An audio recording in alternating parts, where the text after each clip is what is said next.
That is their third series win of the season for the Toronto Blue Jays as they beat the Oakland Athletics 7-1, and they look for the series sweep there tomorrow afternoon. Vladimir Guerrero Jr.'s second big league game, and today wasn't as eventful. He went, 1 for 4 in the ball game, had a single, struck out twice actually, but again, it's the rest of the team that really gets the job done in this game. The offense was on fire. Sanchez was good, but you know why Sanchez was so good? It's because he had the run support early on. You know, we go to the bottom of the first inning, and on a fielder's choice, and there's a big kerfuffle about this whole play. Teoscar Hernandez is safe at first base on a throwing error by Jurickson Profar at second. They initially called both guys out with runner interference. They review it. Profar actually steps into the baseline, which as a second baseman myself, you never do. You either go in front of the base, towards third base, back behind the base, or towards, away from second base. You never go towards first. You're going to get killed. And it happens there, and they initially call it interference. They review it, as Charlie Montoyo does. Actually, Shelly Duncan's one that was like, hey, you gotta review this one. This one's coming back. And they review it, and they call reverses, and the Blue Jays get 2 runs on the play, and they're up 2-0 in the first inning. And then Justin Smoke came in to score on the error as well. So it was a 2-0 Blue Jays lead going into the bottom of the second inning. And, where is it here? I mean, the Blue Jays just had a ton of runners on in the second inning, and then a beautiful bunt job by Eric Sogard, bunting it far enough to Kenrys Morales at first base that on the bat, when it hit the bat, Danny Jansen was taken off home. He's there with no throw. Yes, Sogard gets thrown out at first, but the Blue Jays now lead 3-0. And then a few batters later, Randall Grichuk, he hits an RBI signal to right field. Alan Hansen comes in to score. And I think it was at least 4 hits in the first 2 innings for the Toronto Blue Jays were hit to the opposite field. Using the whole field, that Randall Grichuk hit to right field. There you go. The Jays getting the job done there, 4-0 in the second inning. And really nothing happens until the top of the 5th inning where Aaron Sanchez starts to run into some trouble.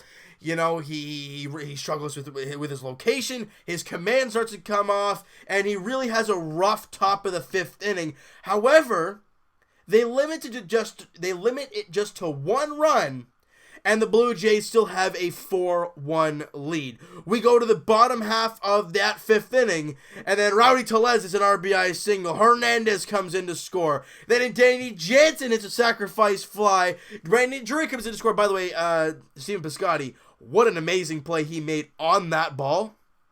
But nonetheless, Brandon Drury comes in to score. Blue Jays lead 6-1.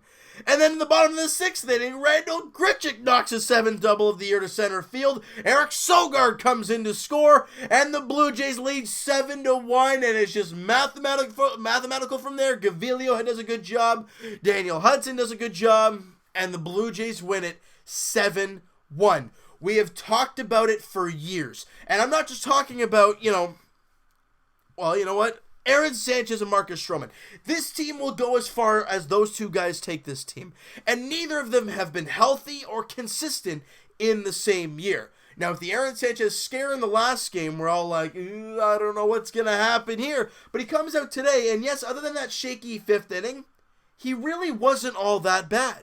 A lot of innings, he had 2 outs very quickly. I was really impressed with him. We all know what Marcus Stroman has done so far this year. He has been incredible. So having those 2 guys, and Stroman's ERA is 1.43, and Aaron Sanchez with the 5 innings, 2 hits, 1 run, it was not an earned run, and yeah, he walked 4 guys and struck out 4. ERA drops to 2.32. If your 1-2 punch consists of those guys, it still sucks that Matt Shoemaker's gone, but watching these guys do their thing is so beautiful to see. And watching Sam Gavilia go out there for 3 innings, give up 2 hits, no runs, no walks, and striking out 3, dynamite. Daniel Hudson in his 1 inning, no hits, 1 walk, but nothing doing there. Clean inning of work for him there in the 9th inning to lock down the game and finish it off. First things first, Jays fans. A report came out 5-10 minutes ago. The Blue Jays have signed Ben Revere to a minor league deal. Well, I'm assuming most people know him because, I mean, the bandwagoners even know him from the 2015 playoff run. The Blue Jays acquired Ben Revere for this playoff run. He was the leadoff guy. He hit 300. He was an amazing player. We all loved him. And then that offseason, they trade him for Drew Storen to the Washington Nationals. And then kind of from there, Ben Revere's career kind of didn't really go anywhere from there. So he signs with the Blue Jays on a minor league deal. Will it go anywhere? I don't know. But it is so good to see him back. We all remember his smile, his speed, and his 300 bat. Now, ideally, again, since then, he hasn't hit 300. He really hasn't found any consistent playing time. But it's nice to see Ben Revere back as a Blue Jay, and he'll probably join Buffalo very, very soon. It's so cool to see. But the Blue Jays offense is another thing we want to talk about. Look, the Blue Jays are, first of all, they're 2-0 in the Vlad Guerrero Jr. era. If you want to say some positives, there you go. But the Blue Jays offense was incredible there today. They scored 7 runs on 12 hits. And it's not just that that's the good things. We saw a sacrifice fly. We saw a sacrifice bunt. Both of those led to runs. It's the grinding of runs. Look, this Blue Jays team is not going to power anybody out of the ballpark. You're not going to outslug the New York Yankees. You're not going to outslug the Boston Red Sox. You're not going to outslug these guys. It's not going to happen. You're going to have to win by grinding. And watching this team today, look, they scored 7 runs on 12 hits. Nobody hit a home run. Amazing job of small ball baseball, using the entire field and just looking good. I'm really impressed with the way this team is approaching the plate. And the pitchers have done great all year long, except for the latter half. Trent Thornton and Clay Buchholz in their last few starts have not been very good. But as for your number 1-2 starters, they've been very, very good. And I'm really impressed with that. We've seen more of Vladdy Jr. Again, today wasn't his best game out there, but he did have a hit in the game. He did walk once as well. So his on-base percentage is 300, but that batting average is, what is it now?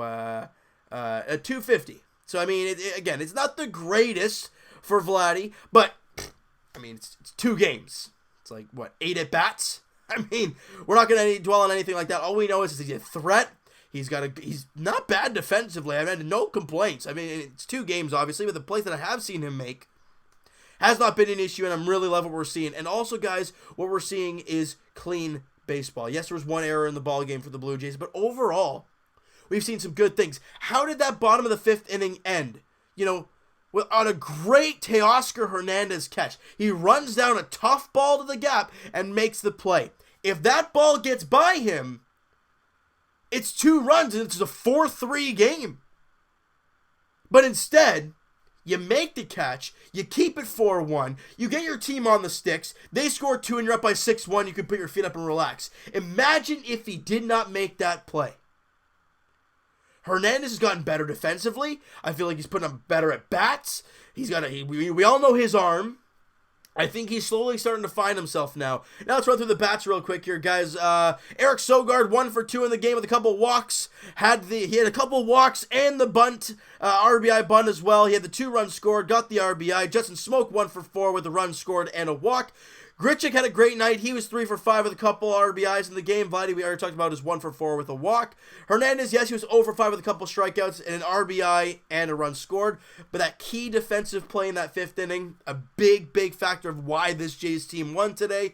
You look at Brandon Drury, and man, can we play Oakland all the time? Because Brandon Drury seems to be loving to face these guys. He was 3 for 3 with a walk.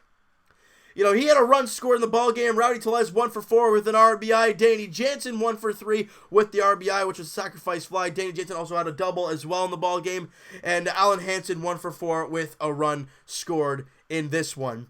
The Blue Jays are a 1 game under 500, 13-14. If you can find a way to sweep away the Oakland A's tomorrow afternoon, 107 first pitch there at Rogers Center. If the Blue Jays can find a way to sweep that series, they're 500 at 14-14, and they swept the season series against the Oakland A's.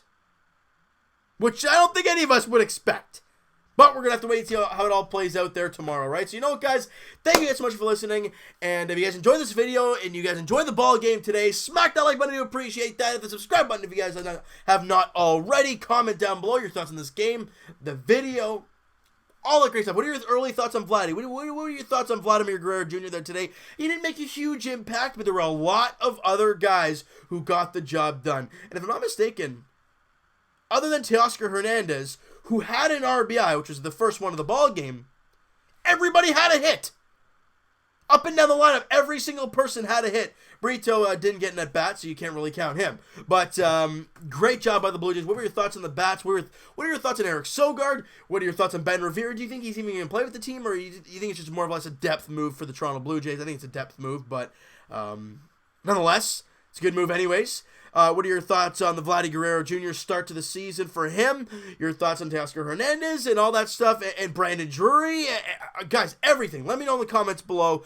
And Evan and I will talk to you guys podcast edition. It's going to be on Thursday afternoon. Link is in the description for the podcast channel and for the podcast itself on iTunes. Twitter is also down below. Follow up, send me a DM, and do all that great stuff. And also, check out my main man, Mo Buckets, on Twitter.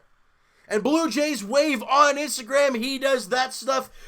Great quality content for Mo Buckets there on Instagram. Blue Jays Wave on Instagram. The most followed Blue Jays fan page on Instagram. Go check that out, guys. Once again, Blue Jays Wave. Please go check that out. And I will talk to you guys Raptors edition later tonight. Again, it probably won't be directly after the game, but it will be uploaded tonight. Game 1. Raptors welcoming the 76ers in about 15 minutes. It's going to be a lot of fun there at Scotiabank Arena.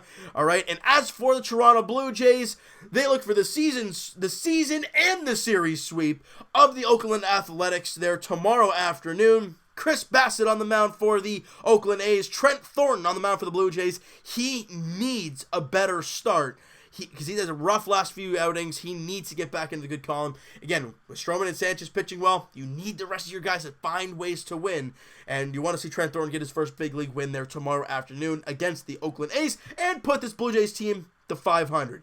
Throw strikes, Trent. That's all we're asking, all right? So thank you guys so much for listening and watching. I hope you guys enjoyed this video. We'll talk to you guys then.